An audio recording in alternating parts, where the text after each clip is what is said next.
What's up guys, my name is Ace, and it looks like Call of Duty may be going with a subscription-based model in the near future, potentially even starting with the upcoming Modern Warfare 2022. So today I wanted to talk about what this could mean for the Call of Duty franchise, because this actually raises a lot of questions about the future of Call of Duty. Now this information is actually coming from a job listing which has now been removed, but Charlie Intel picked up on this, and in the position description for this job listing, it does mention subscription-based content, and there's also a mention of CoD 2.0, which seems to suggest a drastic shift in how Call of Duty is going to be handled. And keep in mind, they also mentioned 2022 at the beginning of this position description, so that really does seem to imply that this year's Call of Duty game is going to be handled very different from what we normally expect in Call of Duty. Now, it's also worth noting, last summer there was a survey, and in this, one of the questions was asking basically, at what price do you think the 12-month Battle Pass subscription, which includes a full game, begins to seem expensive? So it seems like they've been toying with this idea for a little while and trying to gauge feedback based on that. And therefore, from the sounds of it, this subscription-based model that appears to be coming to Call of Duty at some point would include the full game itself, as well as 1 year of battle passes, because this was referred to as the 12-month battle pass subscription.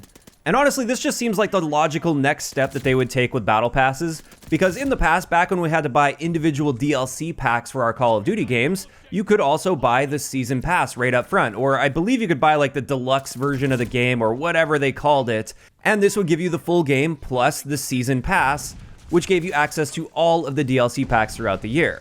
Since you can't do that with battle passes currently, it just makes sense that they would want people to commit to that right up front. And instead of you just buying maybe the first battle pass, maybe the second one, and then maybe you burn out from the game, you're not interested in buying the next battle pass, now they've kind of got you on the hook and you continue to pay for it month after month until you cancel, which I don't know about you guys, but I know plenty of people out there, myself included sometimes, I'm guilty of doing this.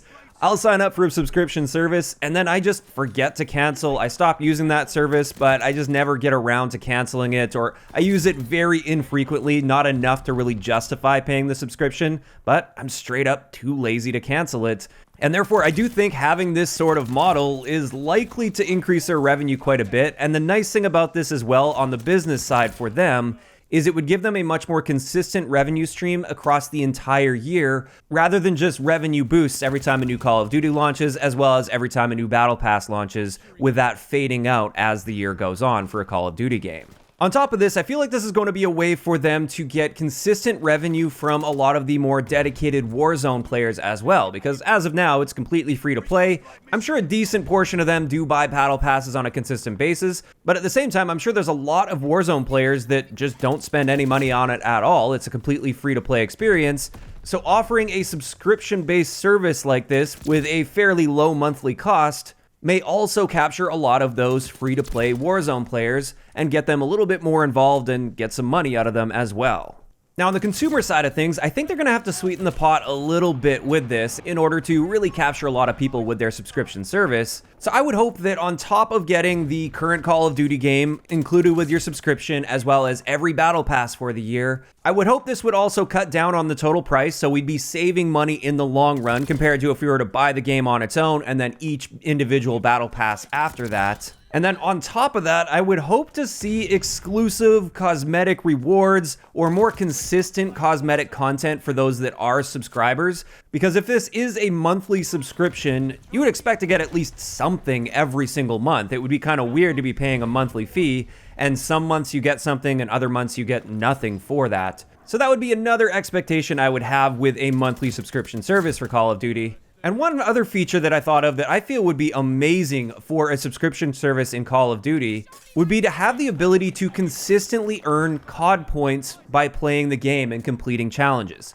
Not just the regular CoD points just by completing battle passes. I would expect that that's still going to be the case, but even more on top of that. If you're paying that monthly subscription fee, it would be great if that opened up premium challenges that keep you engaged with the game and give you that carrot on a stick to chase, which would be actual CoD points, which you can use in the store to buy more cosmetics and things like that.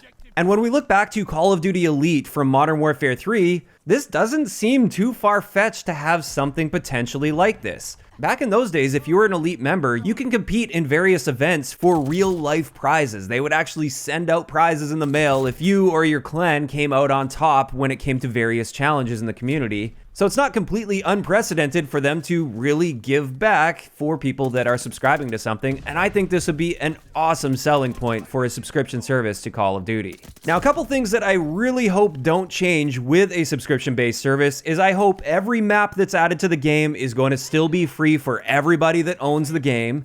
I don't want to see player bases split up between those that have paid extra and those that haven't paid extra. In fact, I think that's the best change they made to the franchise with Modern Warfare 2019. And on top of that, I obviously hope people that are paying a subscription fee gain no gameplay advantage whatsoever against those that don't pay the subscription fee.